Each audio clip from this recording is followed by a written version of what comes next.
Hello everyone, welcome to my channel. I am here to help you today.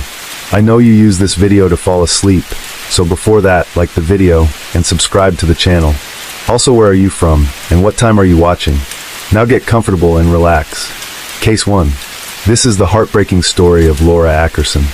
Laura Ackerson entered the world on April 30th, 1984, born to Roger and Brenda Ackerson. From the start, Laura radiated joy, a bright, bubbly child with a warm and lively spirit. She spent her early years attending Grace Fellowship Church with her family, where she quickly became known for her sweet nature and gentle heart.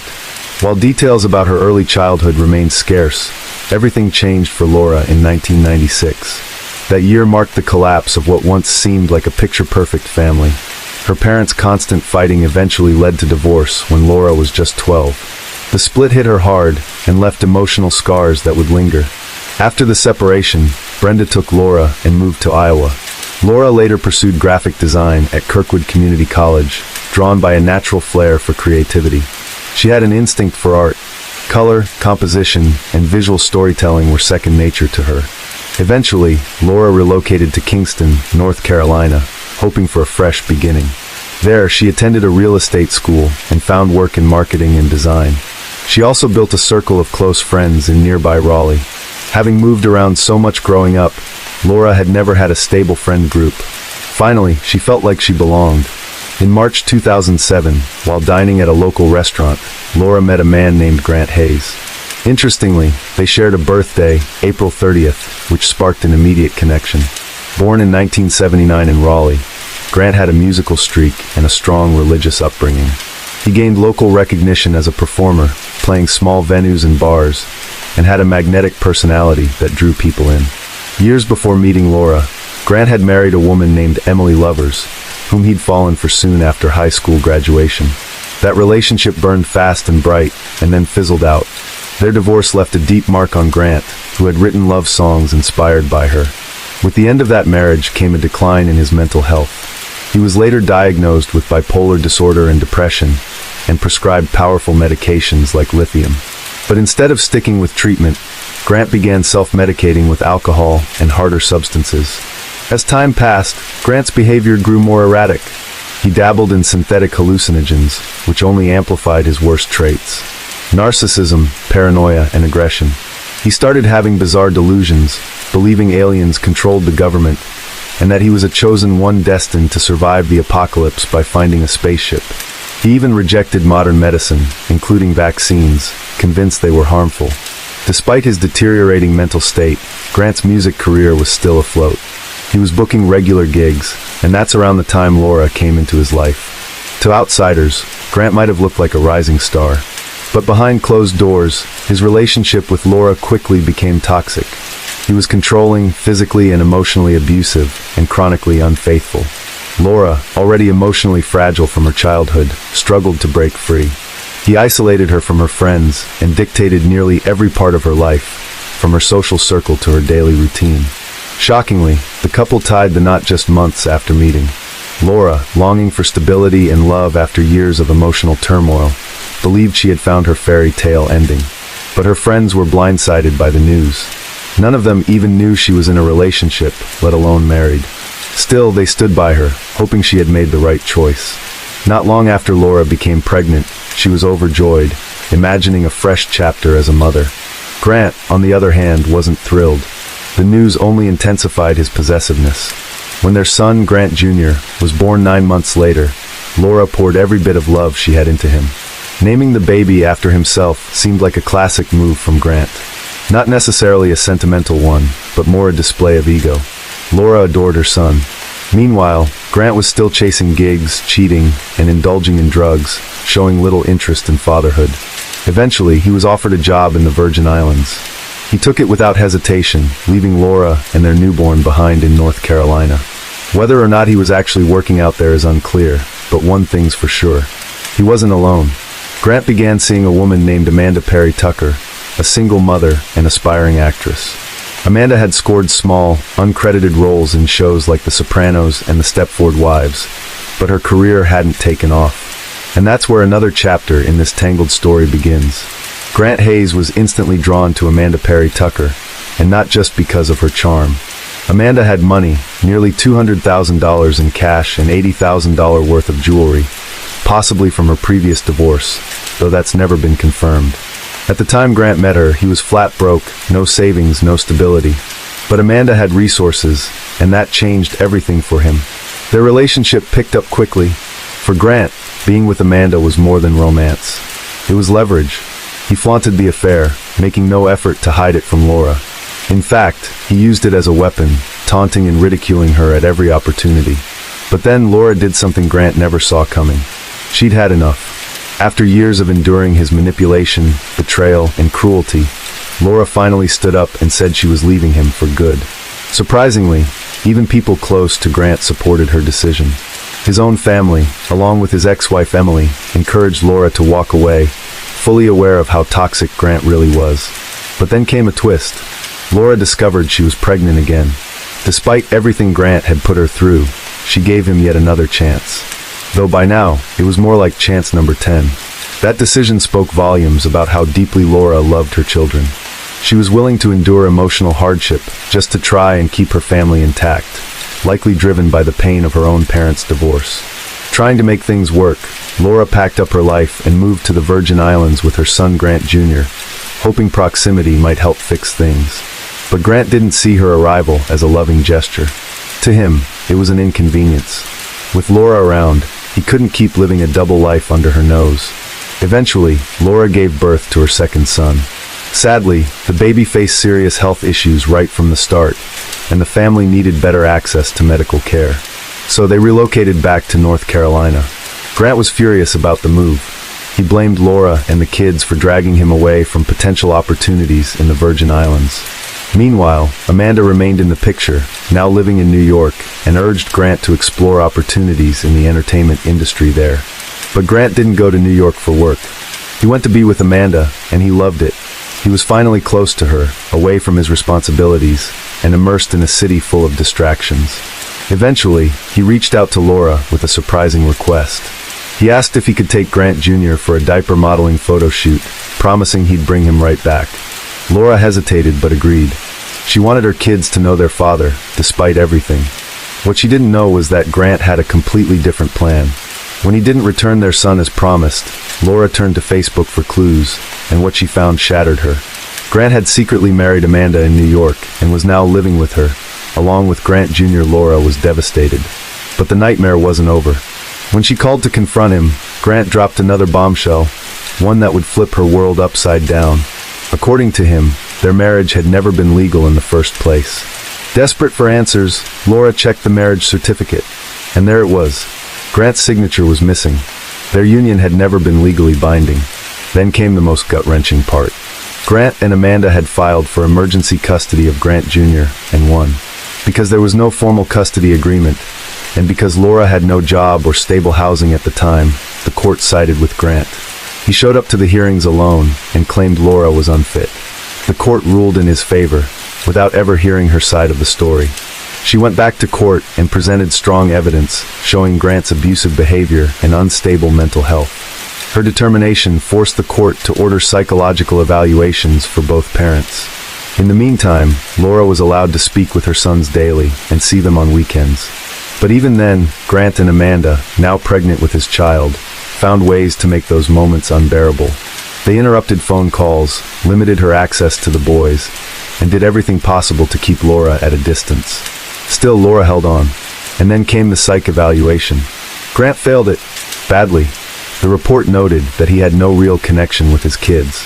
The children were more comfortable, more at ease, and visibly happier with Laura. She, on the other hand, was described as a devoted and nurturing mother. Someone who put her children first, no matter the cost.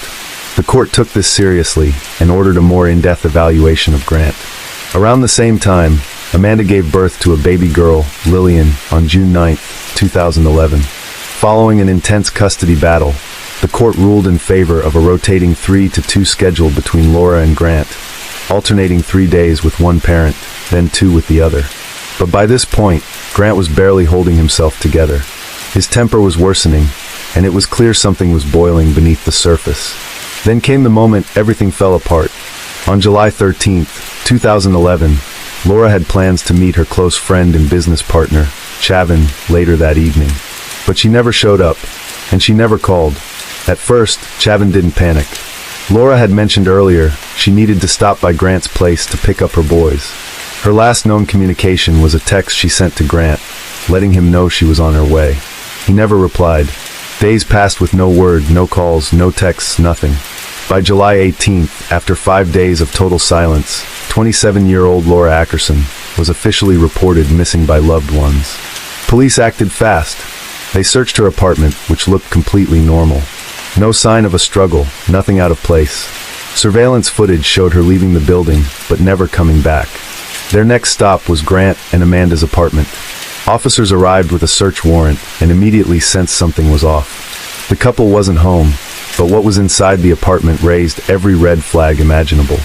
The scent of bleach hit them like a wall. The space had been scrubbed top to bottom, suspiciously spotless. A few things were conspicuously missing. A shower curtain, a vacuum cleaner, several rugs. Patches on the floor were discolored, clearly scrubbed with harsh chemicals. But what really rattled investigators were 2 pieces of paper they discovered. The first was a handwritten song draft titled Man Killer. The lyrics painted a chilling picture of a woman being murdered, strangled to death. The second paper was a supposed agreement written and signed by Laura, stating she'd give up custody of her children to Grant for $25,000. Anyone who knew Laura would have immediately called foul. Her children were her everything. There was no price tag she'd ever put on being with them. This agreement screamed forgery. At that point, police knew time was critical. They needed to find Grant and Amanda fast. Security camera footage gave them a clearer timeline. After July 13th, Amanda was spotted with the kids at a local Chick-fil-A.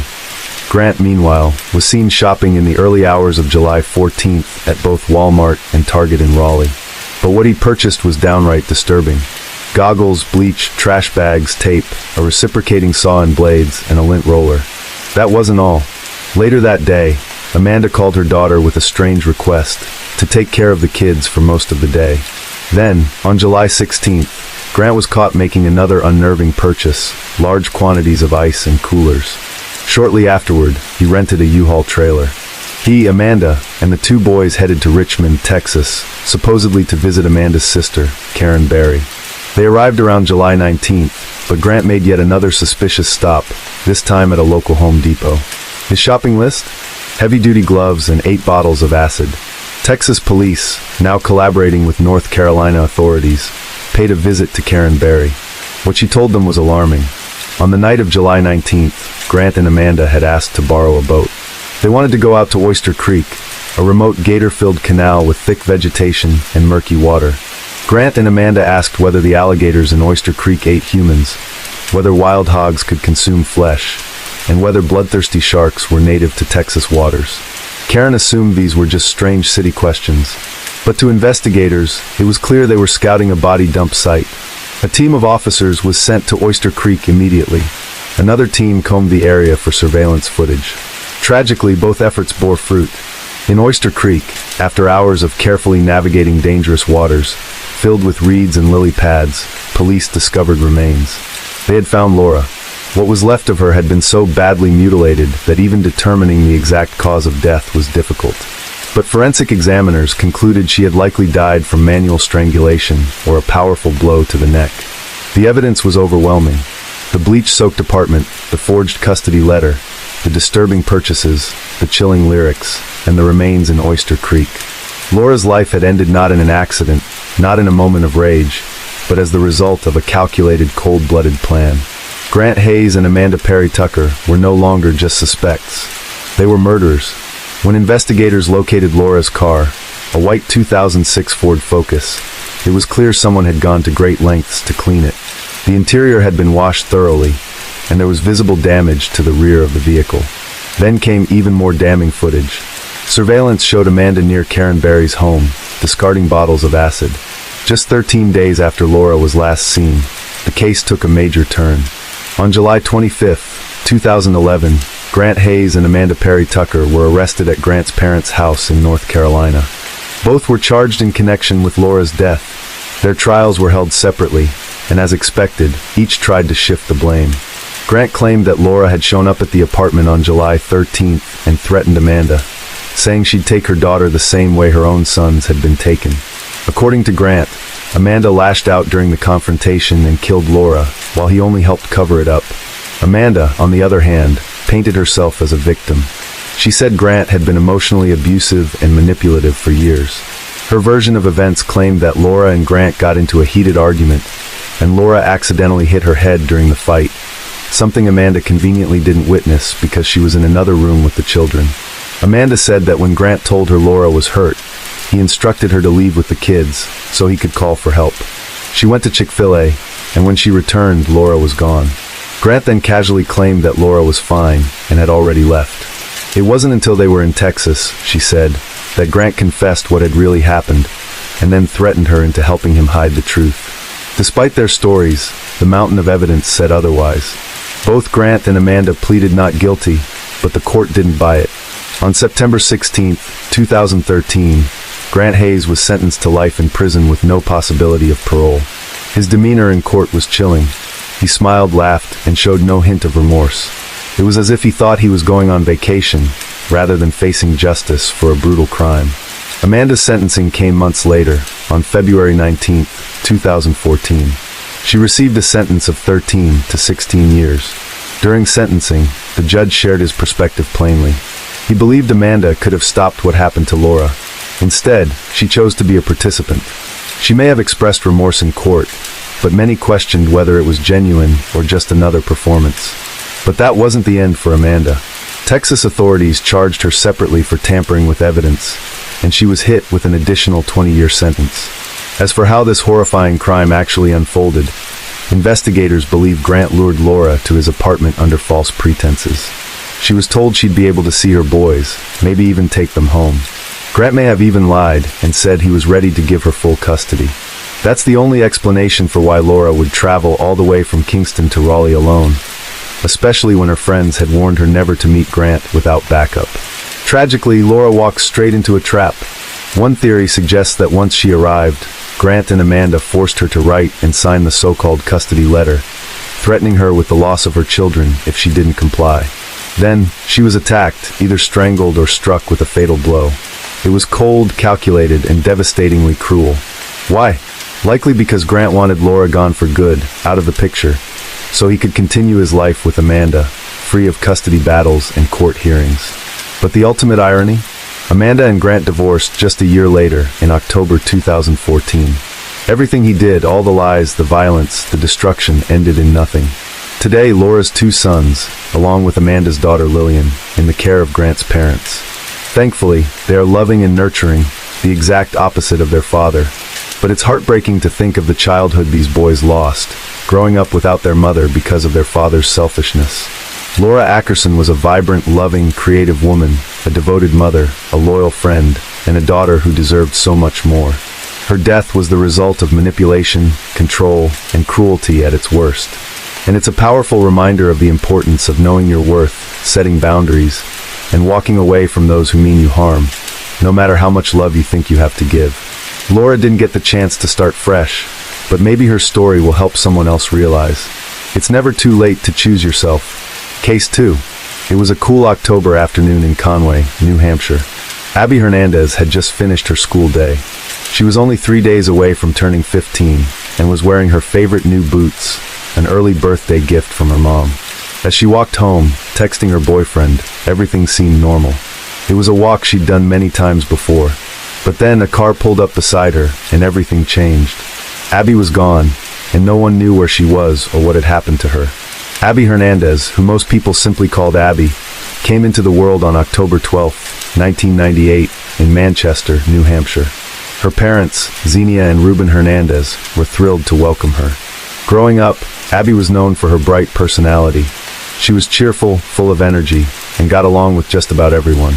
She liked to call herself a tomboy, and she totally embraced that label. Abby had a deep love for sports and a big soft spot for classic rock. Her outfits, her attitude, it all reflected that cool, laid-back style. At the time of the incident, Abby was dating a boy named Jimmy Campbell. The two were inseparable, and everyone around them could see how much Jimmy adored her. Their relationship was the kind people envied, genuine, and full of affection. Life hadn't always been easy, though. When Abby was still young, her parents divorced. After that, Xenia raised Abby and her sister Sarah on her own. Even with this big shift in their family dynamic, Abby kept her positive outlook. She didn't dwell on things she couldn't change, and was known for staying optimistic, no matter what came her way. But everything would take a tragic turn on what started as just another ordinary day in October 2013. October 9th, 2013, began like any other school day for Abby. She was just a few days away from celebrating her 15th birthday, something she'd been looking forward to for weeks. That morning, she chose to wear a gray sweatshirt, black yoga pants, and a brand new pair of black-heeled boots. Her birthday present from her mom, which she was wearing for the first time. Anyone who's ever worn new shoes knows that first day pain, and Abby was feeling it hard.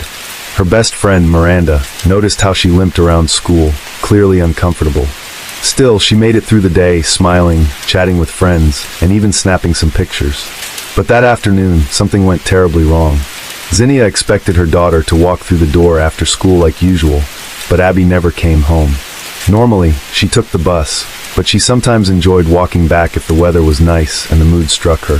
Since the walk was short, Xenia figured maybe this was one of those days. Of course, she had no idea how painful those new boots had made Abby's walk that day. As time passed and the sky darkened, Xenia's concern grew.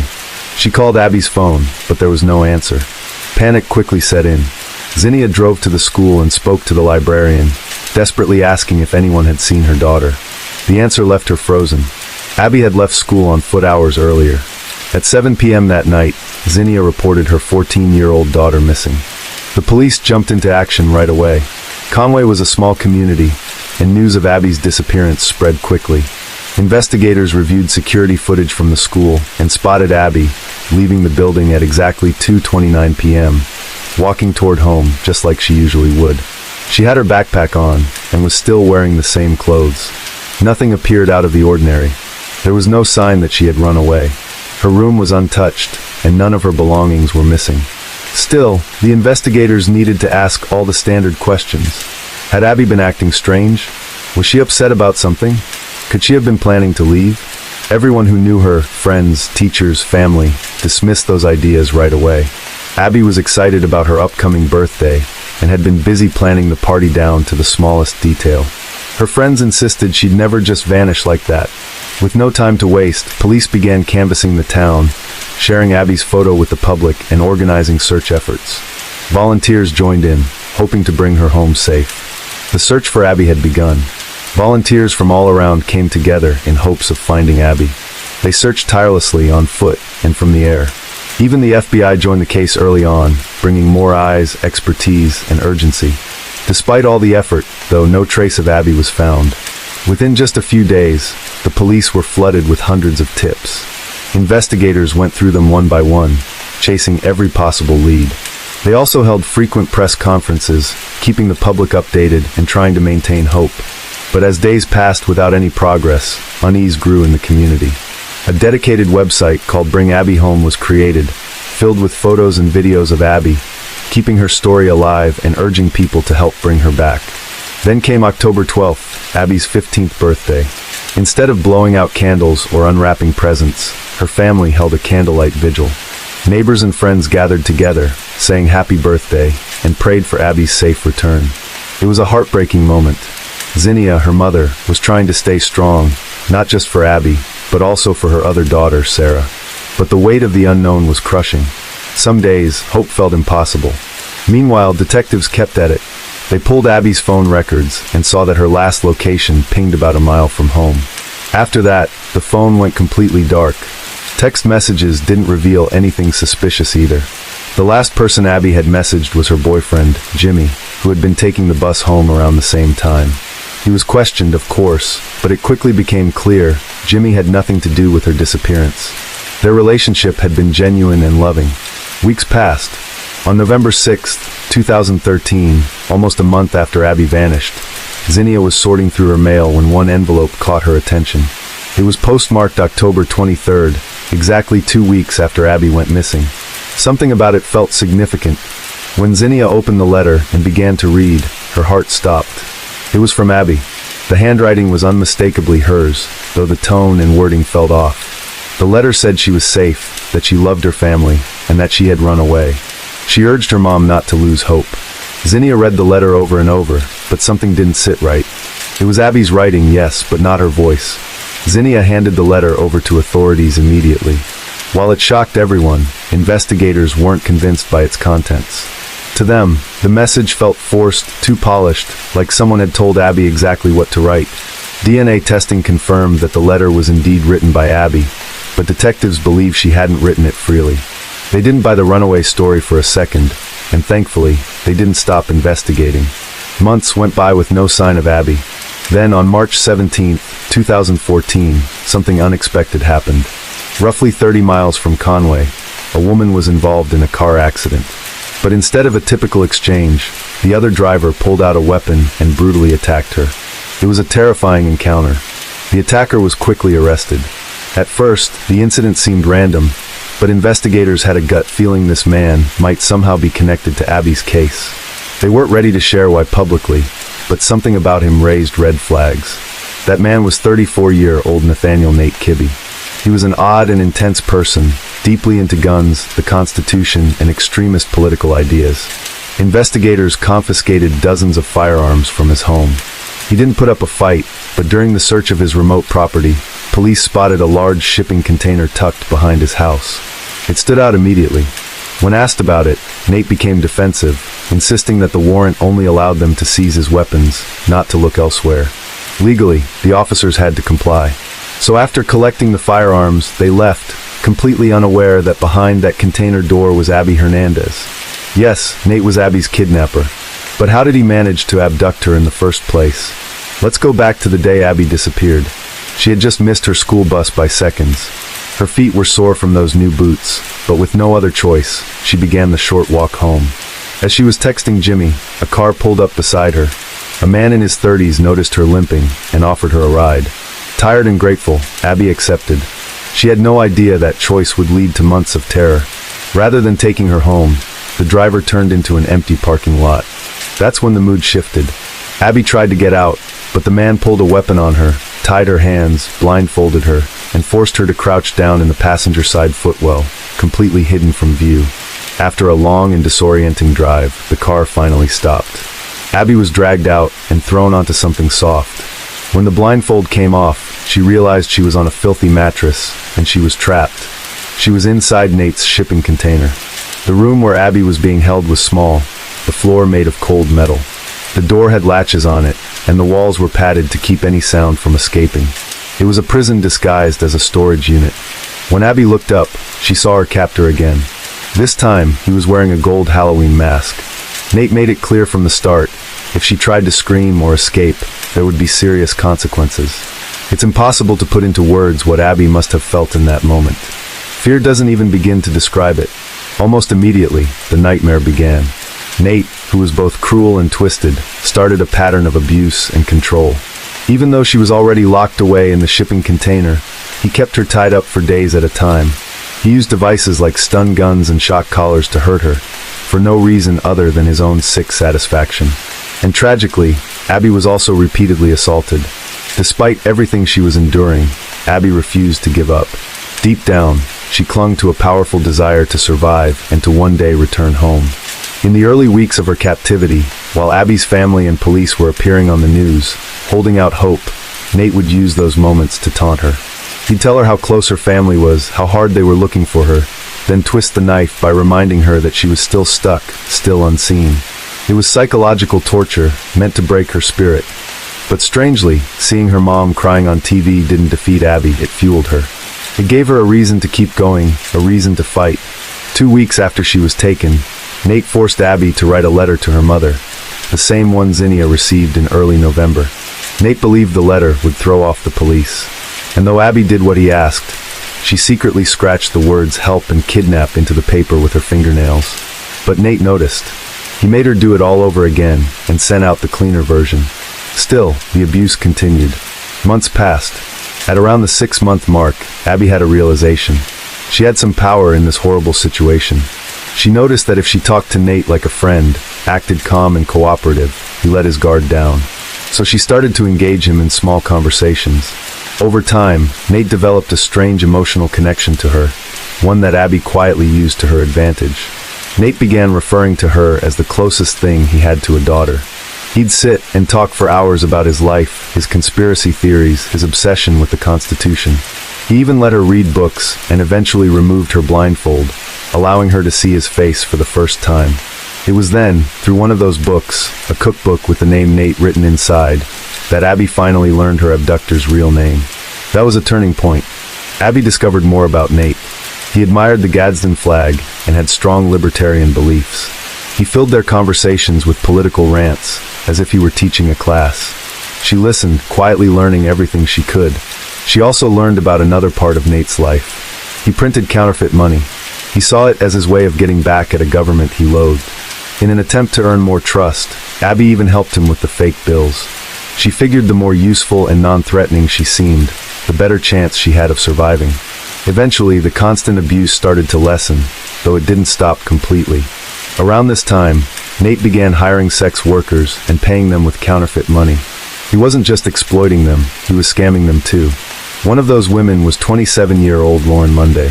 The day after meeting Nate, she tried to use the money he'd given her and realized it was fake. Furious, she called him, threatening to go to the police.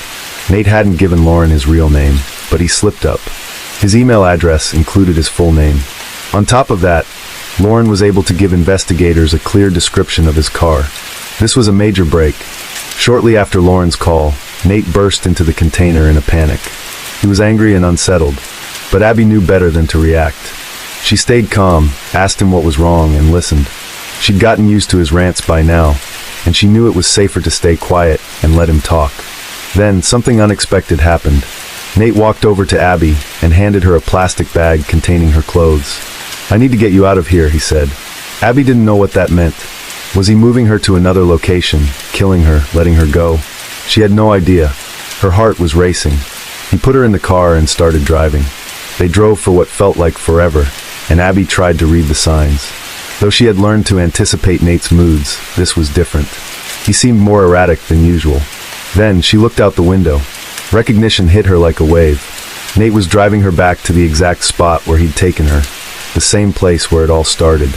Without another word, he pulled over, told her to get out, and then he drove off. Abby slammed the car door shut and watched as Nate drove off, disappearing down the road.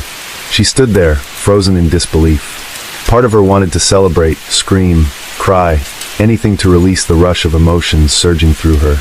But fear lingered. What if he changed his mind? What if he came back? Still wearing the same clothes from the day she vanished 9 months earlier, Abby began the walk home. Each step was filled with uncertainty. It felt surreal, like she was dreaming. But she kept going until finally she reached her front door. Inside, Xenia was in the living room, overwhelmed by the same sorrow that had haunted her for months. Then Abby's voice, a soft call from the entryway. Xenia froze, thinking her mind was playing tricks on her. But when she turned around and saw her daughter standing there, alive, everything stopped. She was transported back to that awful October night when her world fell apart. And now, suddenly, the one thing she prayed for had come true. The emotions between them were indescribable. Xenia had lived every single day hoping, begging for this moment. And now, here Abby was standing in front of her, safe, breathing. But the nightmare wasn't over. Though Abby had escaped, Nate was still out there. And opening up about what had happened was incredibly difficult for her. Just before letting her go, Nate had made one final threat. If she ever talked to the police, he would find her and her family. And it wouldn't end well. That threat was enough to silence Abby. Her instinct was to protect the people she loved, even if that meant keeping quiet about her abduction. Because of her silence, rumors spread quickly. People began questioning her story. Some accused her of lying, claiming she ran away and made the whole kidnapping up. The same community that had supported her family for months now turned their backs on them, casting doubt and judgment. It was heartbreaking, but with support from law enforcement and those who still believed in her, Abby eventually found the strength to speak the truth. She told them everything about the container, the mask, the torture, and revealed the identity of the man who had taken her, Nathaniel Kibbe. In 2014, Nate was arrested. Building the case took nearly 3 years. The charges against him were staggering, around 205 in total. They ranged from kidnapping to sexual assault to producing counterfeit currency. When the trial finally came, the verdict was clear: guilty. Nate was sentenced to 45 to 90 years in prison. Then came May 16, 2016. In a courtroom full of people, Abby walked in, stronger, braver, and more determined than ever. She faced Nate and delivered a powerful statement. She forgave him. She told him calmly and clearly that she forgave everything he had done to her, because she wasn't going to carry the weight of his cruelty for the rest of her life. That moment wasn't just about closure, it was about reclaiming her power. Abby explained that her experience changed her. She no longer took the little things for granted: sunsets, quiet mornings, laughter, freedom. The trauma she endured had reshaped her view of the world, but it hadn't broken her spirit. Today, Abby is living a quiet, peaceful life. She's a hairdresser and a devoted mother. Her days are filled with love, purpose, and healing. What Abby endured is unimaginable, but her story isn't just one of survival, it's a lesson in resilience. When faced with unspeakable horror, she didn't give up. She held on for herself, for her mother, for her future. Abby Hernandez is a fighter. Her courage in the darkest of moments reminds us all that even when the odds feel impossible, we can still hold on, we can still survive, and we can still rise. Case 3. On the afternoon of October 8, 2011, thick smoke rose from a quiet property just outside Córdoba, Spain. A fire had been lit in a hidden spot, burning hotter than usual. Not long after, a father called emergency services, saying his 2 young children had vanished while playing at a nearby park. Police, family, and neighbors quickly joined the search, hoping for a safe return. But behind this desperate call was a dark secret, one that would soon shock the entire country. José Breton, born in 1973 in Córdoba, Spain, grew up in a middle-class family. His early life was shaped by a traditional environment and a strict religious education. After finishing his studies, he enlisted in the military, where he rose to the rank of infantry corporal. He later served as an ambulance driver during the war in Bosnia, an experience that exposed him to intense trauma and ultimately led to his desertion. Once back in civilian life, José met Ruth Ortiz, a young veterinary student. Their relationship progressed quickly, and after 4 years together, they married in 2002. But from the very beginning, their marriage was deeply troubled. José had made it clear he didn't want children, and if they ever had any, Ruth would bear the full responsibility. Despite his warnings, Ruth gave birth to a daughter, also named Ruth, followed by a son, José. The arrival of their children marked a turning point. While he seemed somewhat tolerant of the girl, the birth of their son triggered a dark transformation. His behavior became oppressive, especially toward Ruth. Over time, he isolated her from her loved ones and dominated every detail of her daily life, driven by an obsessive need for control and a deep-seated fear of contamination. José's routines became increasingly strange. He refused to use public transportation or bathrooms unless he could sanitize every surface beforehand. At home, he demanded strict order and imposed rigid rules. The children were expected to wash their hands as soon as they got home and remain silent during meals. José often wore earplugs to block out household noise, a reflection of his extreme sensitivity and anxiety. For Ruth, life became unbearable. After years of enduring psychological and emotional abuse, she finally sought help. A psychologist helped her understand that José's behavior was not only abnormal, but unacceptable. This clarity gave Ruth the strength to leave. In September 2011, she told José she was unhappy and wanted a divorce. José, instead of accepting the separation, began therapy in an apparent effort to change. He even consulted a psychologist for help managing his worsening anxiety. But his emotional state was fragile. At age 15, he had once attempted suicide after a breakup, an alarming precedent. As the divorce loomed closer, José grew increasingly unstable, constantly contacting his therapist and being prescribed medication that proved ineffective. Determined to move on, Ruth relocated to Huelva with their 2 children and sought refuge at her mother's home. José, meanwhile, returned to Córdoba. They agreed that he would have custody of the children every other weekend. It was during one of these visits that tragedy struck. On October 8, 2011, José called the police claiming his children, then aged 6 and 2, had vanished while playing in a park. He said they had run off, and he lost sight of them. The authorities responded immediately, launching an extensive search that included officers, emergency units, and even local taxi drivers. Posters with the children's faces were distributed throughout the city. Initially, investigators considered the possibility of an abduction. But as hours passed, inconsistencies began to surface. Notably, Jose didn't file an official report until 9 p.m., a delay that raised suspicions. When questioned at the station, he suggested someone from Ruth's family might have taken the children, pointing to the couple's ongoing separation as a source of tension. However, at the time of the children's disappearance, Ruth and her relatives were all in Huelva, far removed from the unfolding crisis. Upon hearing the news, Ruth immediately suspected Jose and traveled back to Córdoba. She organized a vigil with neighbors and family, praying for her children's safe return. As the investigation progressed, authorities began to focus on Jose's mental state. His history of controlling behavior and emotional instability made him a prime suspect. Detectives noticed that his statements didn't add up. He first claimed the children had disappeared while walking with him, but later said he had arrived by car and was momentarily distracted by a text message. He also claimed that earlier that day, his children had been with his sister before he took them to his rural property on the outskirts of Córdoba, arriving there around 1:15 p.m. While the children supposedly slept in the car, he said he lit a bonfire to destroy belongings that had once belonged to Ruth, an attempt, he said, to erase painful memories of their broken marriage. Later, around 5 p.m., he claimed he headed to the park to meet his brother and nephews, insisting the children had been sleeping in the vehicle since the early afternoon. These claims immediately raised red flags. Detectives sensed he was hiding something and decided to inspect the property that very night. Jose accompanied a team of investigators to his house. There, they discovered the bonfire he had mentioned, still smoldering with embers glowing faintly. It was a disturbing sight. The police also searched his car and found suspicious items, a pair of sharp kitchen utensils and a roll of duct tape. Jose claimed these were leftovers from moving out of the family home, but his distant, emotionless demeanor left investigators unconvinced. The following morning, as concern for the missing children intensified, detectives interrogated Jose again. This time, they requested security footage from cameras along the roads between his house and the park. While Jose's car appeared in the videos, the children did not. Witnesses at the park also confirmed they had seen Jose alone that afternoon. With suspicions mounting, investigators returned to Jose's house for a second, more thorough examination of the bonfire. The fire was now extinguished, and beneath the charred remains, they discovered a rectangular structure and an overturned iron table, both used to intensify the heat of the flames. In the ashes, they found small bone fragments.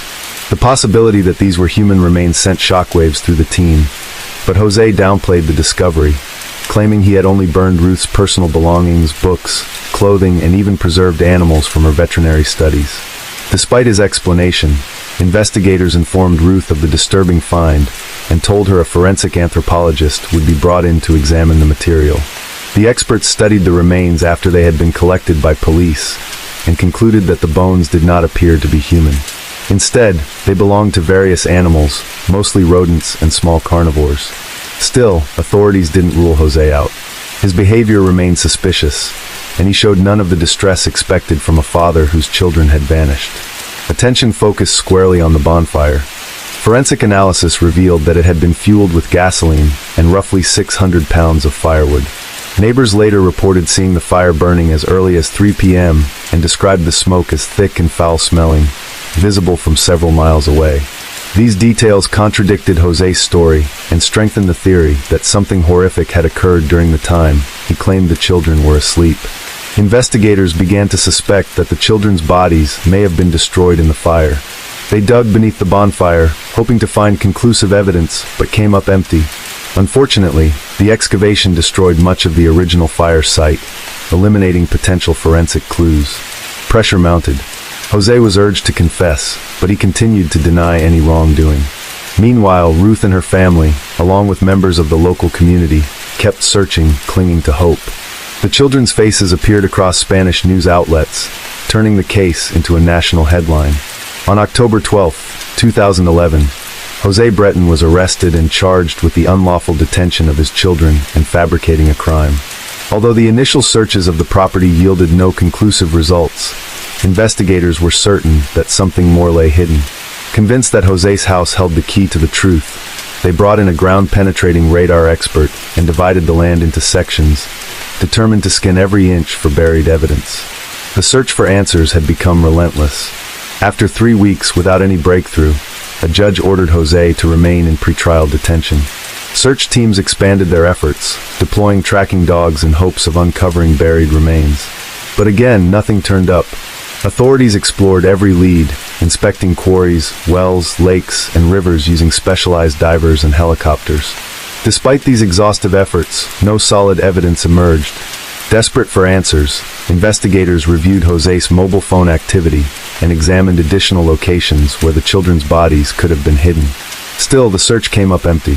By the end of 2011, the year closed without a single clue to suggest what had truly happened to the children.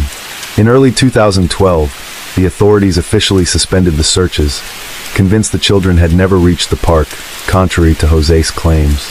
The case took another troubling turn when Jose attempted to take his own life in his prison cell. Though the injuries were minor, he was transferred to the prison infirmary. Public opinion remained divided. While many viewed Jose with suspicion, some members of his family continued to defend him publicly, insisting he would never harm his children. They clung to the belief that the children were alive and possibly hidden somewhere by someone close to them. This hope was fueled by scattered reports of alleged sightings, even from abroad. Theories involving potential accomplices began to surface, adding another layer of complexity to the case.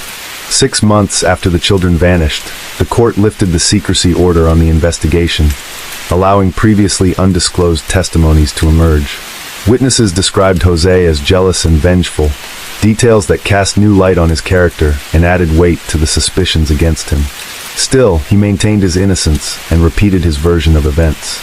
The children had disappeared from the park. In August 2012, Ruth's family formally requested a second forensic analysis of the bone fragments found in the bonfire. These remains had originally been dismissed as non-human, but the new examination, led by another forensic anthropologist, yielded a shocking result. The bones were, in fact, human, and they belonged to 2 children between the ages of 2 and 6. This contradicted the earlier assessment and exposed a serious error that had delayed the truth for nearly a year. The revelation triggered an uproar. To eliminate any lingering doubts, a third analysis was commissioned, this time conducted by a team of forensic experts from a respected university in Madrid. Their findings confirmed the previous conclusion. The remains were unmistakably human and matched the profiles of 2 small children. Despite the defense's attempts to question the chain of custody and imply possible evidence tampering, authorities stood by the legitimacy of the forensic analyses. The bones had been processed by the police's own forensics lab, and their findings were clear. The children had died, and their bodies had been incinerated in the bonfire. Experts studying the remains noted the arrangement of the bones in the ashes, which suggested how the bodies had been placed. While it was impossible to determine whether the children were alive when the fire was set, the physical evidence strongly pointed to cremation. For Ruth, the discovery brought unimaginable grief, but also a painful sense of closure. She was finally able to lay her children to rest with dignity. In September 2012, with mounting evidence and new expert testimony, a judge formally charged Jose Breton with 2 counts of aggravated murder. The charges included the aggravating factor of kinship. As he awaited trial, Jose underwent psychiatric evaluations to determine whether he suffered from any serious mental illness. While he showed traits of narcissistic and antisocial personality disorders, he was deemed mentally competent and fully aware of his actions. Even as the case built against him, Jose never confessed. Authorities concluded that he had killed his children as a calculated act of revenge against Ruth. According to the reconstruction of events, October 8, 2011 was the day Jose carried out his plan. From September 29th to October 7th, he purchased sedatives after consulting a psychiatrist. Though he later denied acquiring the drugs, the investigation proved otherwise. These medications could have rendered the children unconscious, or even caused their deaths before they were placed in the fire. In the final days leading up to the tragedy, Jose Breton methodically set the pieces of his plan in place. In late September, he stockpiled firewood and purchased gasoline from a nearby station, preparing to carry out the act that would forever change the course of the investigation. He constructed a convincing alibi, informing his family that he would be spending the day at the park with his children. But in truth, his intentions were far more sinister. To strengthen the believability of his future story, Jose even ran a test. He briefly left his sister's children alone to observe how they reacted, an unsettling rehearsal for what was to come. On October 7th, he picked up his own children, spending the night with them at his parents' home.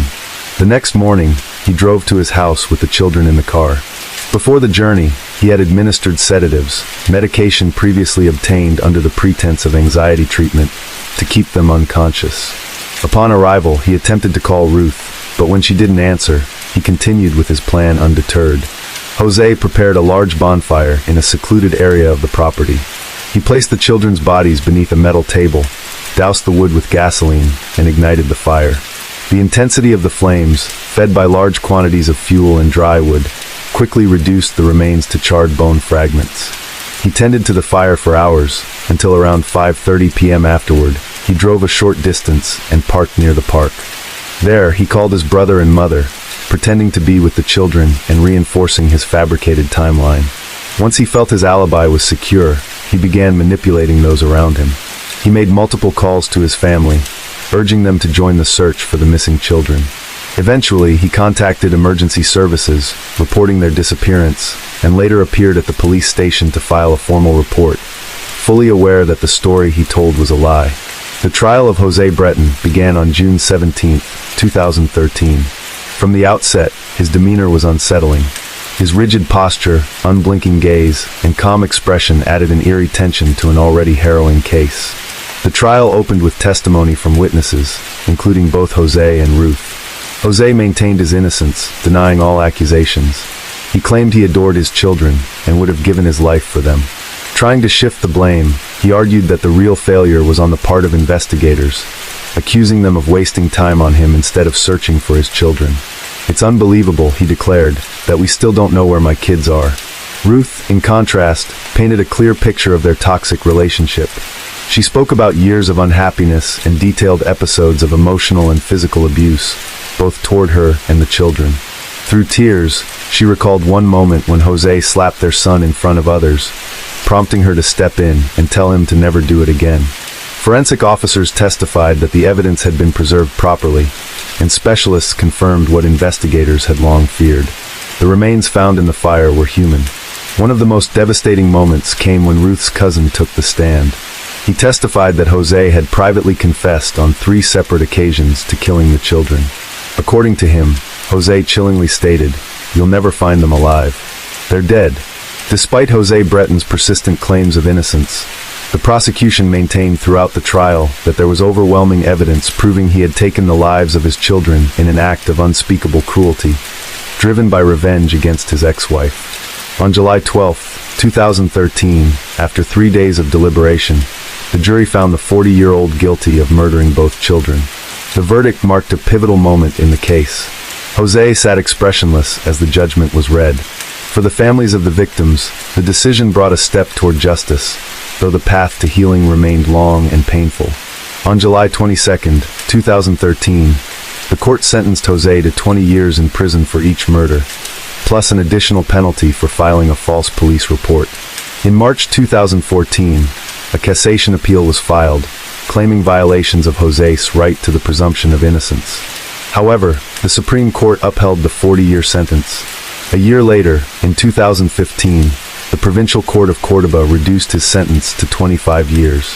The case returned to headlines in October 2016, when Jose allegedly attempted suicide in prison. His lawyer, however, suggested he had likely been assaulted by another inmate.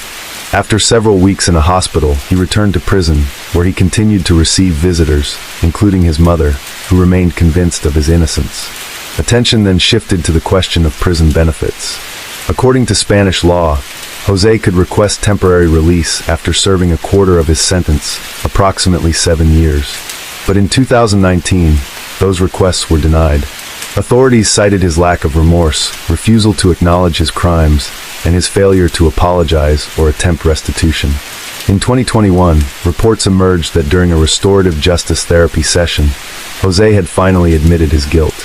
The confession reportedly occurred in a group therapy setting where he revealed to fellow inmates, many of them also convicted murderers, that he was in prison for killing his children. The case resurfaced in the public eye once more in March 2025. A Spanish newspaper published excerpts from a forthcoming book that included a series of confessions made by Jose. Through 60 letters and several interviews conducted while in prison since 2016, he at last admitted the truth. The revelations rekindled national grief and horror over one of Spain's most harrowing crimes. His letters also included a deep, albeit belated, apology to Ruth. He acknowledged he would never have the courage to face her in person and ask for forgiveness. While Ruth has spent the years honoring the memory of her children and fighting against domestic violence, the publication of Jose's confession validated the investigators' original findings and confirmed the strength of the evidence that led to his conviction. Though his sentence remains in effect, the confession could influence future decisions about his incarceration. Yet, due to the brutality of the crime and the lingering absence of genuine remorse, many believe that Jose's chances of obtaining benefits or sentence reductions should remain firmly out of reach.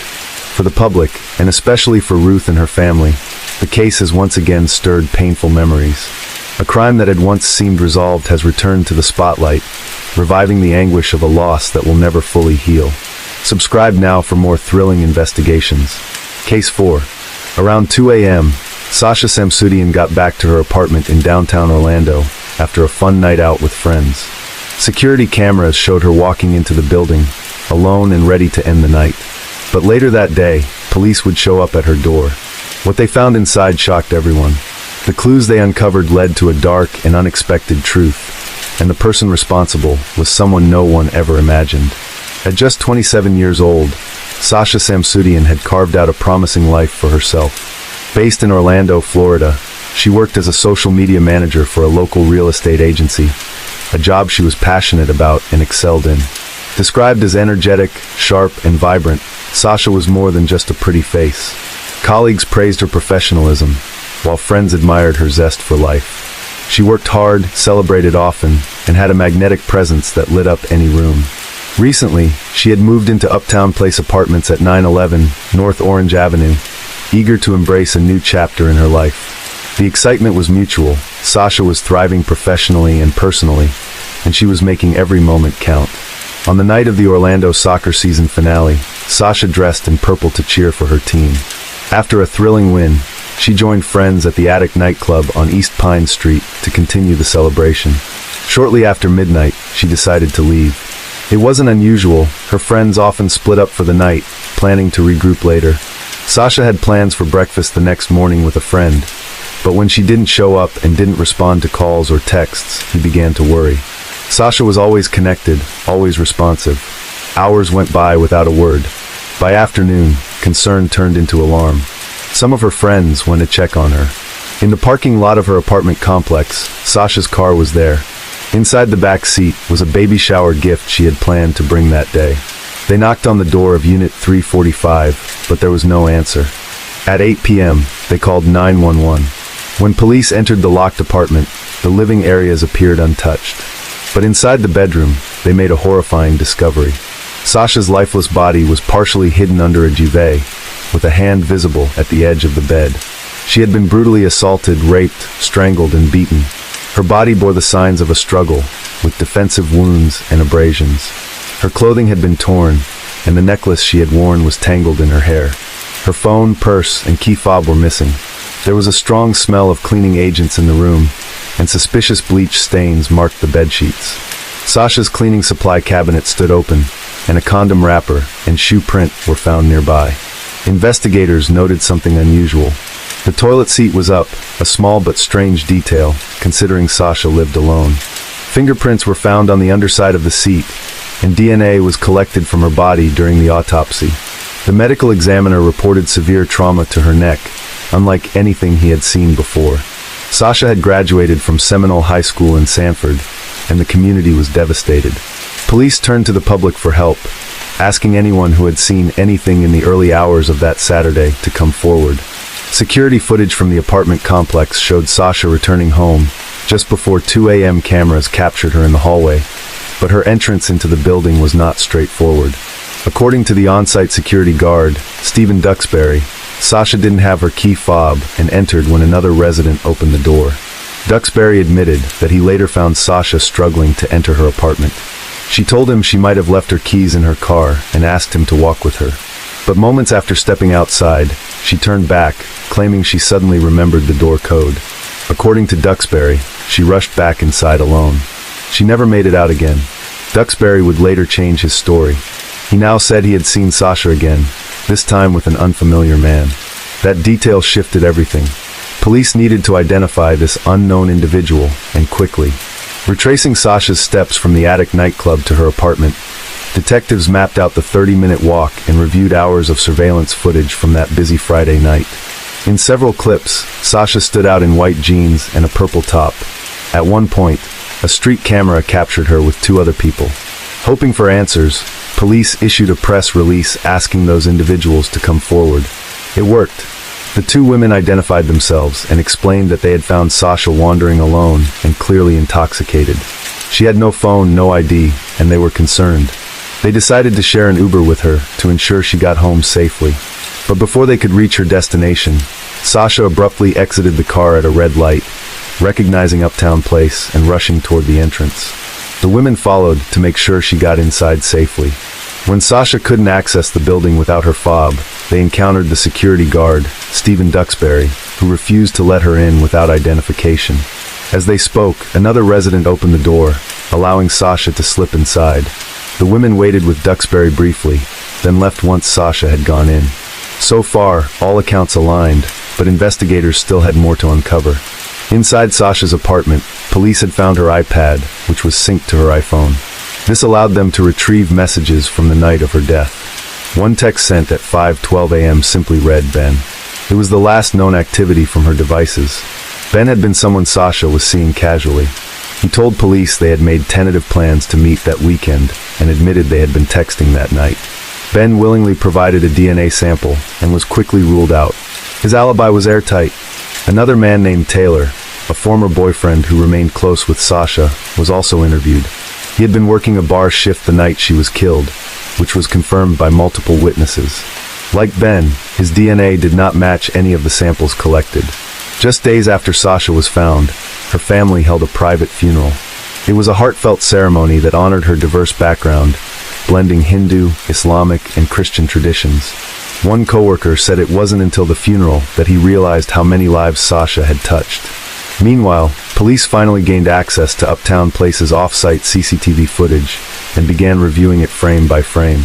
At 1:46 a.m., Sasha was seen entering the building. A man followed closely behind her and briefly asked if she was okay before disappearing from view. Moments later, Sasha climbed the stairs toward her apartment. She wasn't seen again. At 2:06 a.m., Sasha reappeared, this time running up another set of stairs. Security guard Duxbury was behind her, just as he had described to police. According to him, he had walked with Sasha to the parking garage to see if her keys were in her car, but when she claimed to remember her door code, they went back inside. Still, something felt off. Detectives kept reviewing the footage, looking for anything unusual in the hours that followed. Then at 6:36 a.m., they spotted something significant. Stephen Duxbury was captured on camera exiting the second floor, carrying two large trash bags. He walked to the parking garage where his car was located, then returned to the building just 2 minutes later. Though he claimed his shift had ended at 6 a.m., he didn't actually leave the premises until 6:39. At first, investigators wondered if taking out trash was part of his responsibilities, but building management confirmed that it was not. Even more disturbing, the trash bags Duxbury carried matched those found in Sasha's apartment. With this revelation, police obtained a search warrant for Duxbury's home. They also called him in to take a polygraph test. The man who had once been just a helpful witness was now the center of a murder investigation. As suspicion closed in on Stephen Duxbury, the night security guard at Uptown Place, investigators moved swiftly. He had been cooperative, at least on the surface, but during a polygraph test, his story began to unravel. When asked if he had ever entered Sasha's apartment, he denied it, but the polygraph indicated otherwise. His physiological responses spiked again when questioned about Sasha's cause of death. The tester asked whether she had been poisoned, stabbed, or strangled. Duxbury denied them all, but the moment strangulation was mentioned, his heart rate surged. Police knew this was critical. At that point, Sasha's cause of death had not been made public. There was no way Duxbury could have known she had been strangled, unless he had been there. While polygraphs are inadmissible in court, the inconsistencies fueled further investigation. At Duxbury's home, detectives found a pair of shoes that matched a footprint left in Sasha's bedroom. Just days later, forensic analysis confirmed that the fingerprint lifted from beneath Sasha's toilet seat belonged to Duxbury. DNA found on her body, including her chest, was also a match. It got worse. His phone history revealed a disturbing internet search made at approximately 5 a.m. on the morning Sasha was killed. He had looked up how to override a quick-set keypad lock, the very type used on Sasha's apartment door. The timing of the search was chilling. Just minutes before Sasha had sent her final message, a single-word text to her ex, Ben. Duxbury bore signs of a struggle, visible scratches, and a bite mark on his arm. For detectives, the picture was becoming tragically clear. The man who was supposed to protect the residents had instead become the threat. On October 21, 2015, just days after Sasha's murder, Orlando police made it official. Stephen Duxbury was arrested and charged with first-degree murder, sexual battery, and burglary. He had used his position as a security guard to prey on someone vulnerable and defenseless. Investigators believed he took advantage of Sasha's impaired state, followed her into her apartment, then overpowered and attacked her. After sexually assaulting and strangling her, he attempted to clean the scene with her own household products and removed items from the apartment to dispose of them elsewhere, including in the trash bags caught on surveillance footage. 2 years later, in November 2017, Duxbury's trial began. His defense tried to suppress evidence, claiming his statements during the polygraph were made under the belief that he was obligated to cooperate or risk losing his license. They also filed to exclude key items like his shoes and interview recordings. But the judge wasn't swayed. She ruled that the evidence, including the shoes and polygraph statements, would be admitted. Legal experts noted the significance of this decision. In a circumstantial case, every detail matters. Each piece is a part of the larger puzzle, and for the prosecution, the pieces were falling into place. Duxbury's claim that he had never been inside Sasha's apartment stood in stark contrast to the forensic evidence. Blood, fingerprints, DNA, matching footwear, digital history, none of it supported his version of events. As the trial moved forward, the defense raised objections and hinted at more motions to exclude evidence, but the timeline was closing. Jury selection was imminent. Once it began, there would be no turning back. The man who was entrusted with the safety of Uptown Place residents now faced the consequences of his betrayal. And for Sasha's family and friends, it was the beginning of a long path toward justice. As the trial of Stephen Duxbury unfolded, his legal team pushed hard to cast doubt on the prosecution's case. Defense attorney Aaron Delgado claimed there were still unanswered questions, such as why Duxbury's clothing hadn't been tested for DNA, and why the shoe prints inside Sasha's apartment matched a size 9 when Duxbury wore a 10.5. They emphasized that no security footage showed Duxbury actually entering Sasha's apartment. But the prosecution argued that the strength of the evidence didn't lie in surveillance. It lay in the science. DNA from Duxbury placed him in Sasha's bedroom. His internet searches, his altered timeline, and the surveillance footage showing him carrying trash bags taken from her unit told a chilling story, one that didn't require video proof to be convincing. When asked about the injuries Sasha suffered, the medical examiner said the abrasions on her lower body could have been caused by a utility or security belt during intercourse. Duxbury's defense even floated the idea that the two had consensual sex, and that someone else could have entered afterward and committed the murder. But the prosecutor made the state's position clear. Her body doesn't lie.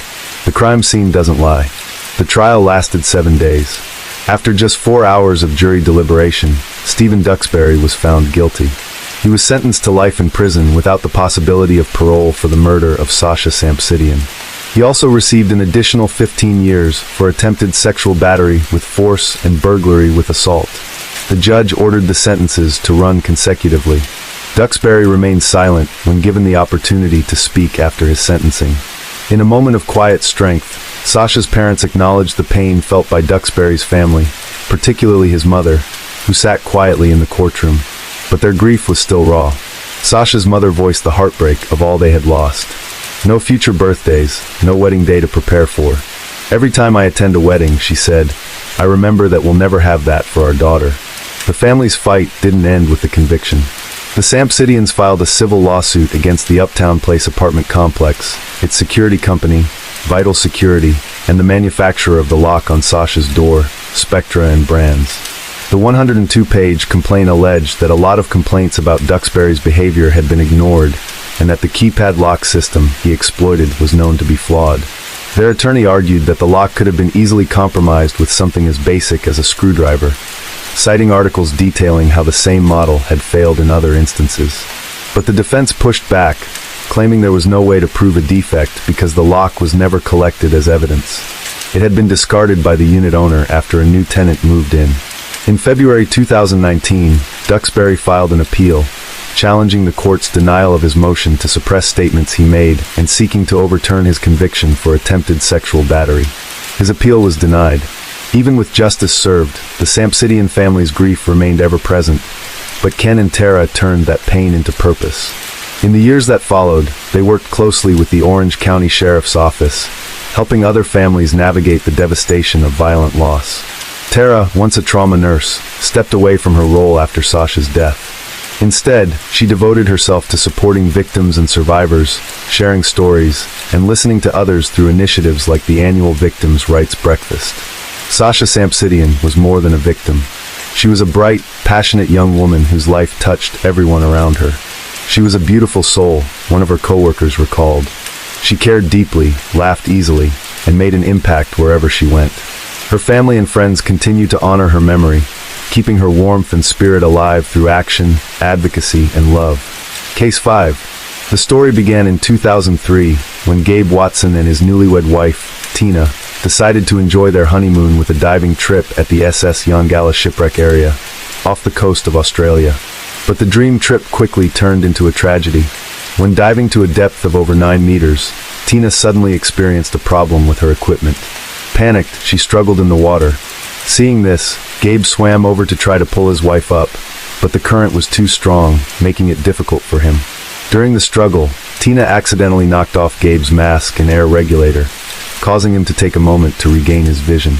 When Gabe opened his eyes, he found that Tina had sunk too quickly. Knowing he couldn't save his wife, he tried to surface to get help. A professional diver immediately dove down to search for Tina, but it was too late. When they found her, Tina was lying at the bottom of the ocean lifeless. That heartbreaking moment was captured in this photo. If you look at the bottom right corner of the image, you'll see someone lying motionless at the ocean floor. That's Tina. But what made this case suspicious was Gabe's conflicting statements. Although he claimed to be a professional rescue diver with over 55 dives, he still couldn't save his newlywed wife. Even more suspiciously, just a few days before the fateful trip, Gabe had asked Tina to change her life insurance policy, making him the sole beneficiary. However, following her father's advice, Tina didn't make the change, though she told her husband she had. When questioned by the police, Gabe provided up to 16 different versions of the incident, each time with conflicting details. This raised suspicions about whether it was an accident or a meticulously planned scheme. Prosecutors presented 2 theories. Either Gabe was an arrogant, incompetent man who exaggerated his abilities and failed to save his wife. Or worse, he was a cold-blooded murderer who deliberately cut off Tina's air supply, causing her to pass out and slowly drown. Nevertheless, somehow, Gabe was only convicted of manslaughter and sentenced to 4.5 years in prison. What outraged Tina's family the most was that his sentence was reduced to just 18 months, and Gabe was quickly released. The second photo is just as chilling, capturing a murderer and his victim. In the photo, a man in a yellow sweater is holding a newborn baby while posing for a family photo. This moment seems perfectly normal, resembling any family album picture. But the truth is a heartbreaking story. In 1985, a serial killer claimed the lives of at least 10 women across 2 states. Among them, the body of Lisa Stasi, a 19-year-old mother, was never found. Investigators also had no idea what had happened to Lisa's 4-month-old daughter Tiffany. 15 years later, in 2000, police arrested a man named John Edward Robinson for theft and assaulting a woman. When they searched his residence in Kansas, police discovered the remains of 2 missing women in a large barrel on his farm. After his arrest, John confessed that he was the serial killer responsible for a string of murders starting in 1984. The most shocking detail was that John was the man in the yellow sweater in the family photo, and the newborn baby he was holding was 4-month-old Tiffany. After murdering Tiffany's mother, John brought the baby home and gave her to his brother and sister-in-law to raise, knowing they desperately wanted a child. At that time, Tiffany's name had been changed to Heather Robinson. Shockingly, the Robinson family, including John's brother and sister-in-law, had no idea about the baby's true identity. They also didn't know that John was the notorious serial killer the police had been hunting. It wasn't until 2019, when Heather was 34 years old, that she agreed to an interview with a television station to talk about her life. Heather admitted that in 2000, when she was 15 years old, she learned the horrifying truth about her identity. For 15 years, she had known John as just an ordinary uncle, until the shocking revelation that he had murdered her mother. On the day the truth was revealed, she recalled her adoptive mother running up and down the stairs in panic, while her adoptive father broke down in tears. Later, John was sentenced to life imprisonment without parole and is currently serving his sentence in Kansas. On April 1st, 2014, Chris Kremers and Liz Fruin went for a walk in the dense forest near the Baru volcano in Boquete, Panama. Accompanying them was a small dog. Little did they know this would be their final journey. Chris and Liz were two girls from Amersfoort, the Netherlands. They had spent 6 months traveling and studying in Panama. Besides exploring nature, they planned to participate in volunteer activities, teaching local children to draw, do crafts, and learn Spanish. Before starting their fateful hike that day, the two girls posted on Facebook detailing their plans. They planned to visit local villages and have lunch with two fellow Dutchmen. By the evening of April 1st, only the dog returned, while Chris and Liz vanished without a trace. Their host noticed the unusual situation and immediately organized a search, but there was no sign of them. By the morning of April 2nd, the girls still hadn't shown up as scheduled. It was known that on April 2nd Chris and Liz had an appointment with a local guide for a hike in Boquete, but neither of them appeared. The incident quickly gained the attention of locals, authorities, and the families of the two girls from the Netherlands. Search efforts began, involving civilians, police, helicopters, and search dogs. But day after day, week after week, and then 2.5 months passed, and they remained mysteriously missing. When search efforts seemed to be hitting a dead end, a glimmer of hope emerged on June 14, 2014. A local woman discovered a blue backpack washed up on the riverbank, about an 8-hour walk from where the girls had disappeared. Inside were personal items such as glasses, Lizanne's passport, $83 in cash, a water bottle, and 2 bras. However, the most significant discovery was the girls' phones and a camera. When police examined the devices, a chilling truth was revealed. The girls had attempted to make 77 emergency calls to both the Dutch and Panamanian emergency number 112 over the first 4 days of their disappearance. Sadly, due to the deep forest location and poor signal, only one call lasting 2 seconds connected, but no one answered. Even more suspiciously, on April 6th, someone tried to unlock Chris's phone, but the password didn't match. This led police to suspect that someone else may have been using her phone. Eventually, on April 11th, both phones died due to battery depletion. But what was found on Lizanne's camera was what truly horrified everyone. The first few photos, taken on a trail near the Continental Divide. This is a remote and very dangerous area with few passers-by. However, the photos taken on the night of April 8th, between 1 a.m. and 4 a.m., were entirely different. They showed the girls' belongings scattered on rocks and mysterious flashes of light in the dark forest. The most terrifying discovery was a photo showing blood seeping from the back of Chris's head. After investigating the area where the backpack was found, police discovered Chris's clothes neatly folded by the riverbank. A few weeks later, they found the pelvic bone and a foot inside a boot belonging to one of the girls. Not long after, the remains of both girls were found, but they bore extremely puzzling signs. Lizanne's bones appeared to have decayed naturally, while Chris's bones were stark white, resembling those that had been bleached. This led police to question whether the girls had suffered an accident, or if someone had interfered with the case. Despite years of investigation, no statements came from locals, guides, or hikers. No one knows what really happened to Chris and Liz, and to this day, their disappearance and deaths remain one of the most horrifying mysteries in history. If the two Dutch girls mysteriously vanished, leaving behind haunting final photos, the following story is even more chilling, as the victims' final moments were captured by the murderer. This is the photo capturing the final moments before the murder of model Judy Dull, the first victim of the twisted serial killer. The incident began late on the night of October 27, 1958, when a woman pointed a gun at a man with large ears, demanding that he stay put on the highway, attracting the attention of passers-by. When the police arrived, a horrifying story unfolded. The man with large ears claimed to be a photographer, but was, in fact, a serial killer obsessed with beautiful women. The model pointing the gun at him was his fourth victim, but had managed to escape thanks to her high alertness. At the scene of the attack, police found ropes, a gun, and a camera inside the man's car. Shortly afterward, witnesses identified this man as the one who had been seen with several missing models over the past few months. His name was Harvey Glattman, a perverted man obsessed with beautiful women. Under intense police interrogation, Harvey eventually shouted that he had murdered 3 female models and claimed they would not find the bodies unless they looked for his toolbox. Immediately, the police searched Harvey's home and found a toolbox, but what they discovered inside were chilling death photos capturing the victim's final moments. Among those, the haunting series of photos of Judy and Dull left investigators most disturbed. Judy was a promising 19-year-old model known for her stunning beauty. In the toolbox, there were heartbreaking images of Judy tied with ropes, her mouth gagged, and her eyes pleading for help, a sight that deeply saddened the police.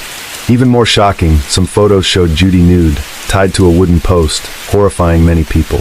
The final pictures of Judy were taken in a desert, the same place where Harvey murdered her and abandoned her body for wild animals to scavenge. August 1st, 1957, was Judy's fateful day when she accepted Harvey's offer to model for a photo shoot. When she arrived at what was supposed to be a studio, in reality, Harvey's apartment, he tied her up and gagged her. After releasing her temporarily, Harvey threatened her with a gun, forcing her to remove her clothes and pose for a series of disturbing photos, promising to let her go afterward.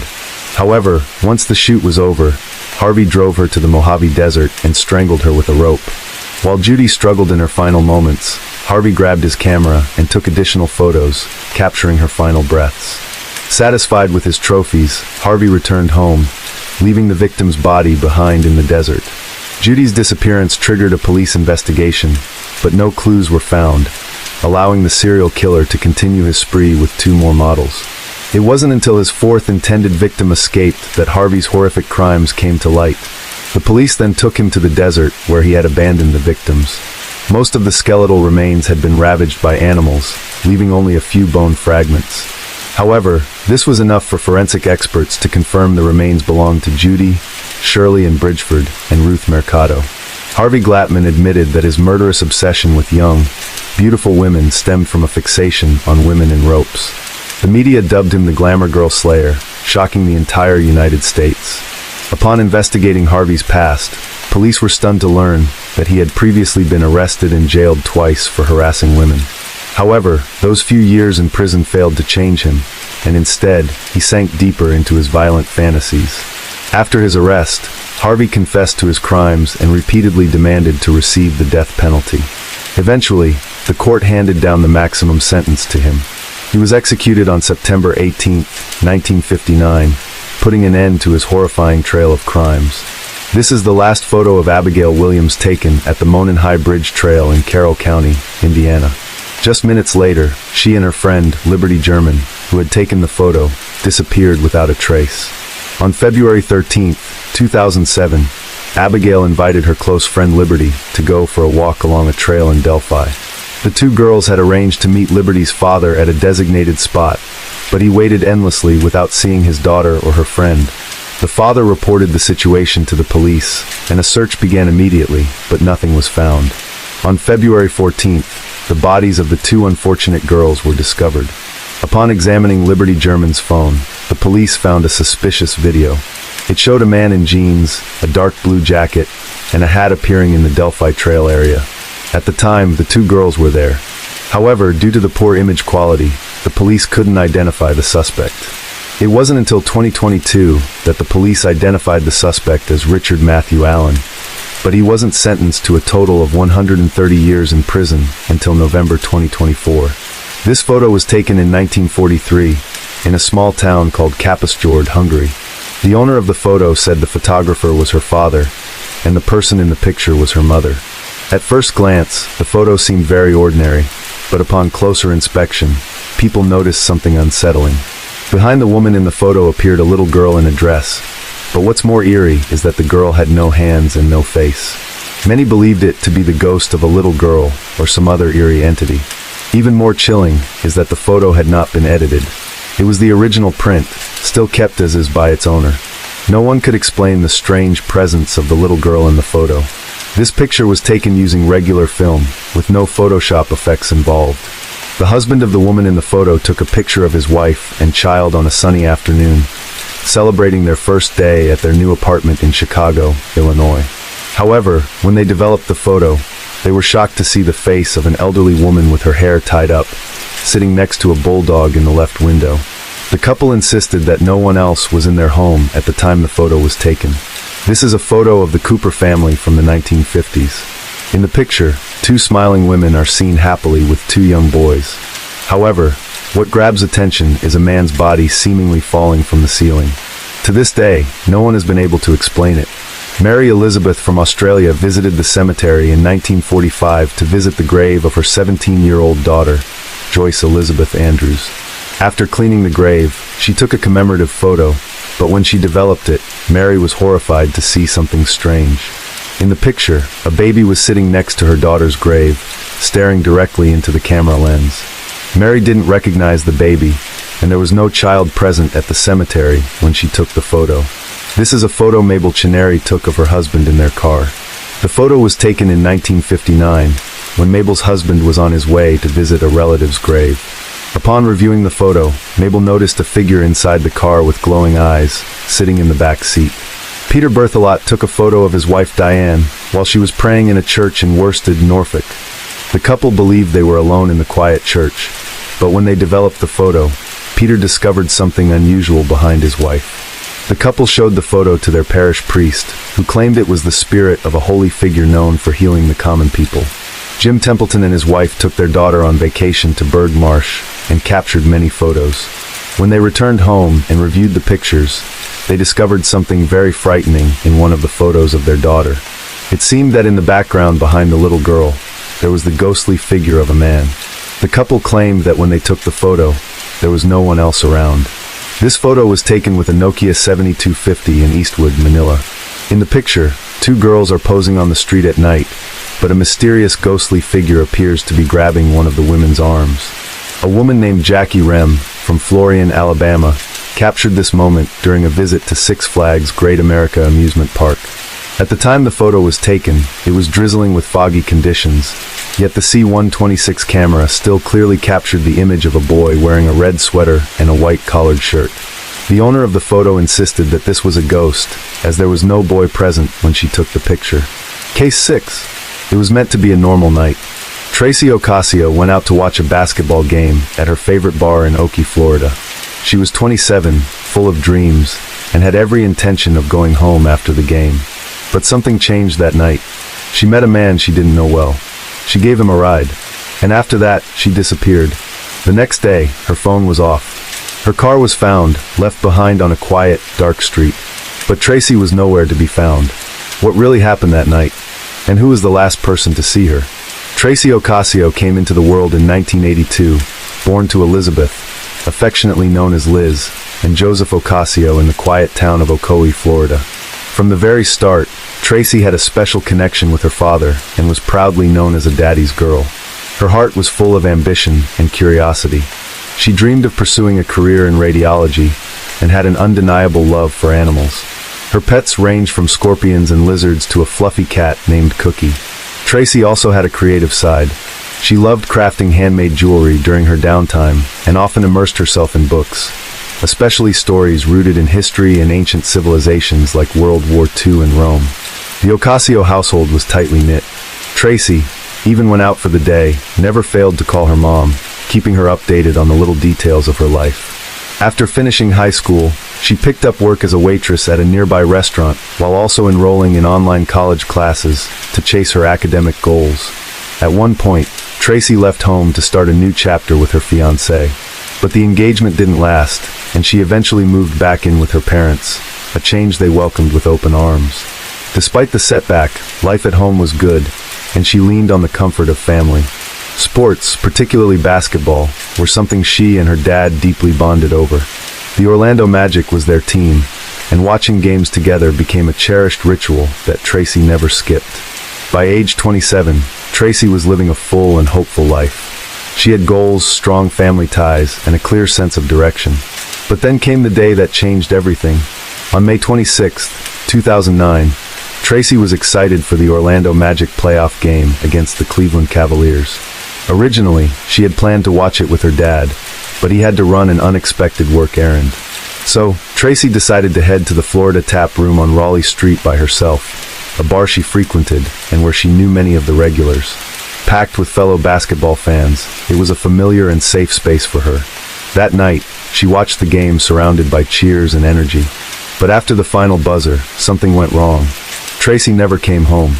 Liz grew anxious when she didn't hear from her daughter after the game, especially since Tracy was always in touch.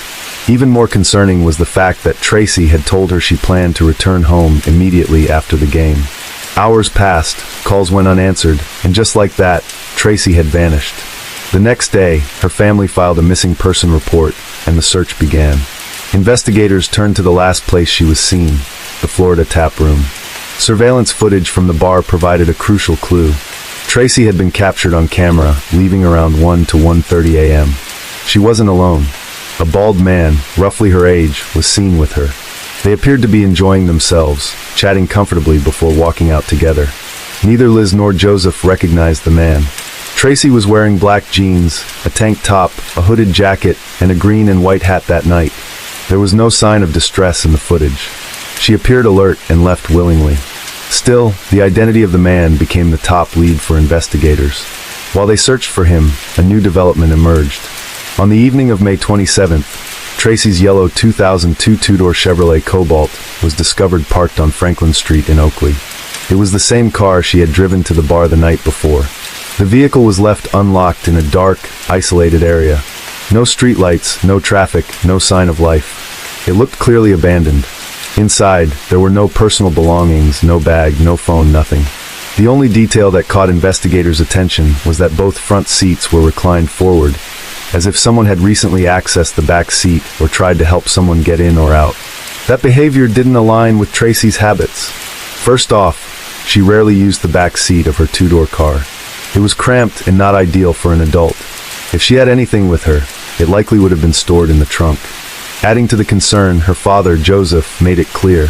Tracy hated dark areas and would have never willingly parked in such a spot unless she had no choice. So the question loomed. Why was her car left there? The answer came swiftly. The man seen with Tracy on the night of May 26th was finally identified. His name was James Hadaway. Detectives reached out to him, and surprisingly, he was open to talking. James explained that he met Tracy at the Florida Tap Room. They chatted during the game, and afterward, he asked her for a ride since he didn't have a car. According to him, Tracy dropped him off and drove away. But here's where things got strange. Tracy's car had been found just a few yards from James' home, where he lived with his father. Now, not only was James the last person to see Tracy, but her abandoned car was basically on his doorstep. Suspicion grew fast. Investigators dug into Tracy's phone data. Her phone had shut off around 8:30 a.m. on May 27th, the morning after the game. And the last pinged location? Right where her car had been found. That gave police just enough cause to get a search warrant for James' house. Inside, there was no sign of Tracy, no clues, no items of hers, but there was a large amount of drugs. As it turned out, James had been using drugs while out on bond, which led to his arrest. And that's when more disturbing information came to light. James had a long criminal history, including charges related to juvenile kidnapping. Not long after his arrest, two witnesses stepped forward, friends of James, who said they'd seen him leave the bar that night with a woman matching Tracy's description. One even claimed Tracy went into James' home and hung out there briefly. James had allegedly encouraged her to try drugs, but she refused. After that, she reportedly left. That directly contradicted James' earlier claim that she had only dropped him off. His story was unraveling. Though he wasn't charged in connection with Tracy's disappearance, James was now in custody and unable to flee. Meanwhile, detectives poured all available resources into finding Tracy. They brought in bloodhounds and cadaver dogs, but oddly, the dogs couldn't even detect her scent in her own car. As police continued their investigation, Tracy's father took matters into his own hands. Joseph plastered flyers across Ocoee, searching parks, streets, and abandoned lots, anywhere his daughter might have ended up. With no progress, the family reached out to Tim Miller, the founder of Texas EquiSearch, for help. Volunteers combed over 2,500 acres of land, but there was still no sign of Tracy. All the while, detectives kept questioning James. Though he remained tight-lipped about Tracy, they had growing suspicions. At this point, nearly a month had passed since her disappearance. Digging further into James Hadaway's background revealed a deeply troubling history. He had been in and out of trouble from a young age.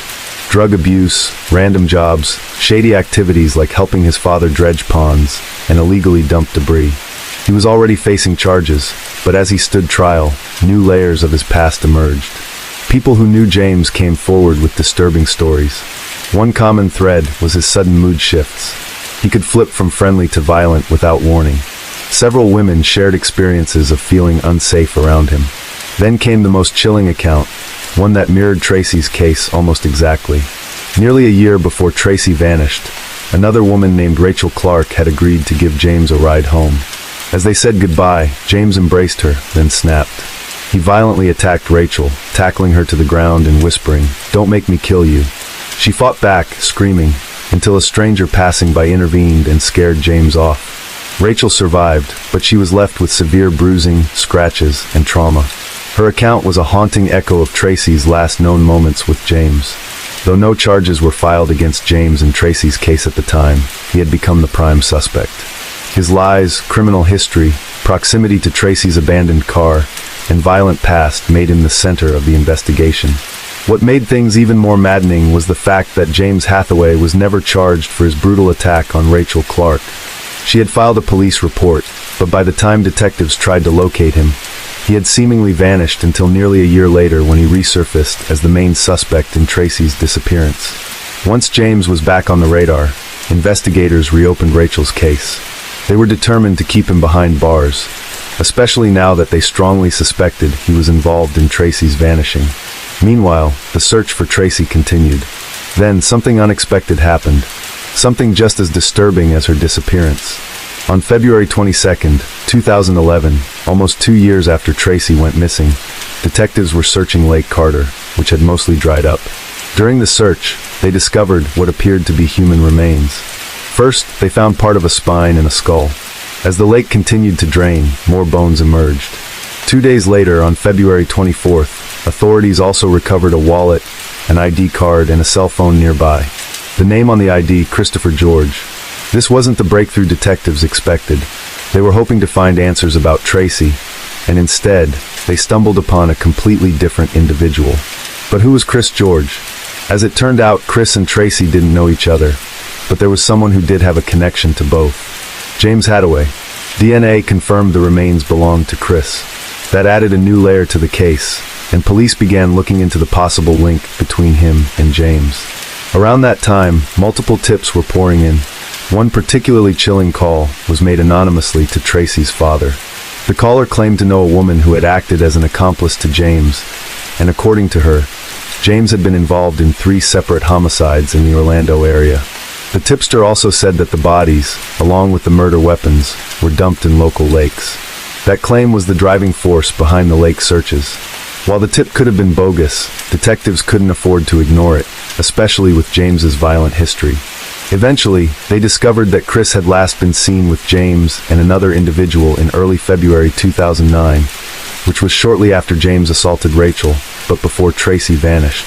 Chris, who lived in Apopka, had been reported missing on February 11, 2009. Witnesses told police they had seen James and another man walking out of a wooded area, acting strangely. A patrol officer had even stopped them that night. When questioned, James told the officer that his friend, Chris, was high and needed help. The officer let them go without further investigation.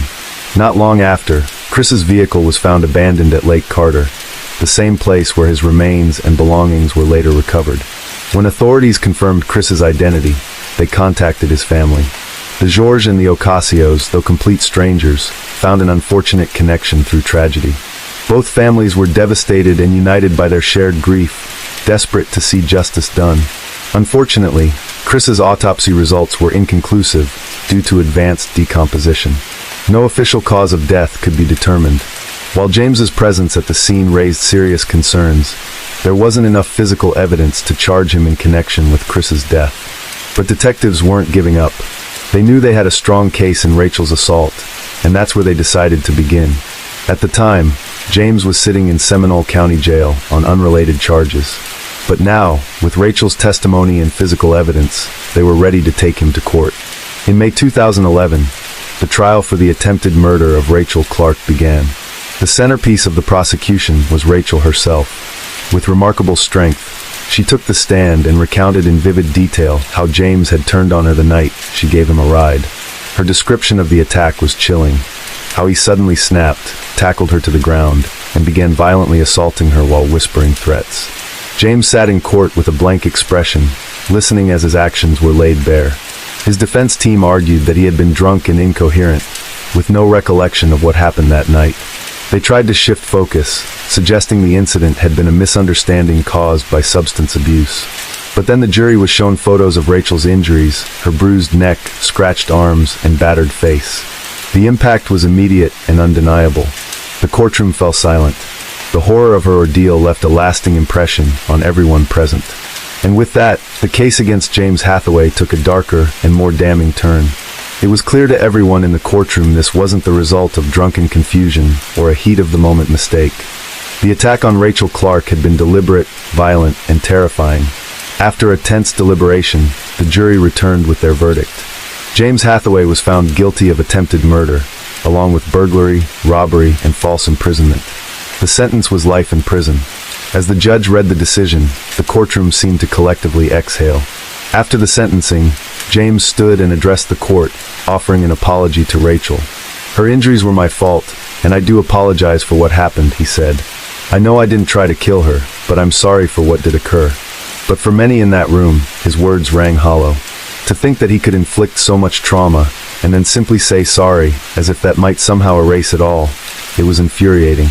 Rachel had fought for her life. She had carried the physical and emotional scars of that